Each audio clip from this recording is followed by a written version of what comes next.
1.900 ca nhiễm COVID-19, các trường đại học chuyển sang dạy và học trực tuyến, khuyến cáo sinh viên cách ly tại nhà. COVID-19 đã ảnh hưởng không nhỏ tới việc học tập và sinh hoạt hàng ngày của các sinh viên Việt Nam và quốc tế tại Mỹ. Thu Hà là sinh viên Việt Nam đang theo học báo chí tại Đại học Tiểu bang Arizona. Sau kỳ nghỉ xuân, thay vì hào hứng được trở lại trường, cô và các bạn phải hạn chế ra khỏi nhà. Dịch COVID-19 bùng phát, lan rộng và khó kiểm soát đã làm đảo lộn việc học và cuộc sống thường nhật, đặc biệt là các sinh viên quốc tế. Dĩ nhiên là việc xa nhà này, xa người thân trong thời điểm mà dịch bệnh đang ngày càng lan nhanh ở nước Mỹ thì cũng khiến chúng tôi rất là lo lắng. Nếu chẳng may mà mắc bệnh, mặc dù là được bảo hiểm chi trả nhưng mà việc chúng tôi phải chi tiền túi ra cũng rất là lớn.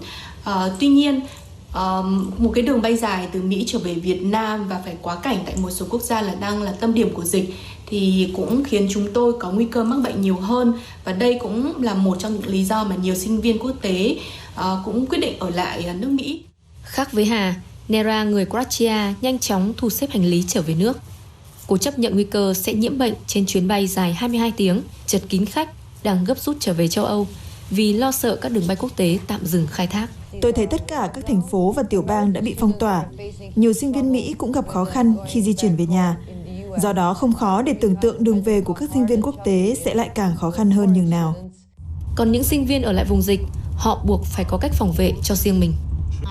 Tôi thường xuyên rửa tay và đây là thứ tôi dùng và rửa tay liên tục để bảo vệ mình. Trước mắt, tôi thấy ở đây an toàn hơn ở đất nước tôi, Philippines. Do vậy tôi nghĩ nên ở lại đã và giữ an toàn bằng cách ở yên trong nhà. Hiện nay Arizona theo ước tính là có khoảng độ 85 ca đã dương tính với coronavirus. Đối với các sinh viên quốc tế như chúng tôi thì việc để đi mua sắm thực phẩm cho hàng ngày cũng rất là khó khăn. Chẳng hạn như các bạn có thể nhìn thấy ở đây là một hàng dài để có thể xếp hàng để vào được chuỗi siêu thị Costco.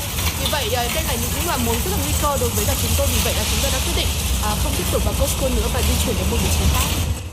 Dù chỉ đi mua thực phẩm 1 tới 2 tuần một lần, dù siêu thị cách xa hơn 20 cây số, nhưng tránh tụ tập đông người vẫn là giải pháp tối ưu trong sự gia tăng dịch bệnh, thậm chí chấp nhận túi không để an toàn trở về nhà.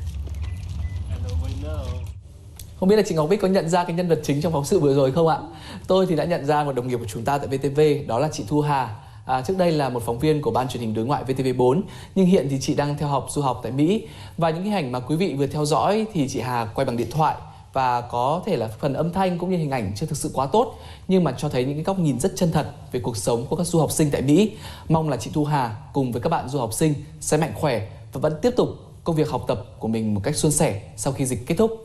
Và Việt Nam hôm nay sẽ quay trở lại ngay với một bài hát rất dễ thương, rất là phù hợp với mùa dịch như thế này của nhạc sĩ Phạm Tuyên, một nhạc sĩ của tuổi thơ. Việt Nam hôm nay sẽ